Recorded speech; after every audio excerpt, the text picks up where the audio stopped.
परिवर्तन बिगुल बजाले और से प्रायतः तांकर भाषण जना पड़ला जे गोटे परिवर्तन से भी कामना कले और ये सरकार के फोपाड़ी देवा लगे भी कहले इथे आप जन प्रार्थी हिसाब से आपन केते आशावादी रहला आपन विजय प्रति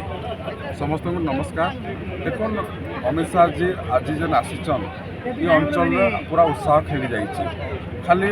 राजनीति लोक ना अंचलवासी पूरा बहुत खुशी अच्छा बहुत दिन मैंने चाहूँगे गोटे परिवर्तन हो 25 वर्षर बीजेडी शासन में लोक मैंने अतिष्ट होचन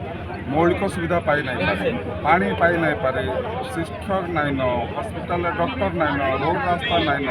भ्रष्टाचार ही भ्रष्टाचार एवं आपण मान जस्ट गोटे कथा कहूँ बैग योजना 1300 कोटी गले 1300 कोटी टका बैग देले ना 100 कोटी देले से समस्ते जान तो लोक परिवर्तन चाहून आम परिवर्तन करवार लगे मजबूर नहीं करवार निजे से परिवर्तन होवार लगे चाहून आउ तार मुख्य जो श्रेय जीवा नरेंद्र मोदी को जे कि विकास छड़ा किसी मुंडर ना मैंने भ्रष्टाचार धर्षण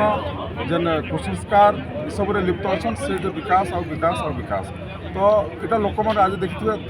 खरार पीक टाइम खरार एत संख्यार लोक आसते अमित शाह शुणवार लगे तो यहाँ गोटे पश्चिम ओडार लगे जेनटा कि पूर्व ओडा और नवीन सरकार पश्चिम ओडा के सब अवहेला कर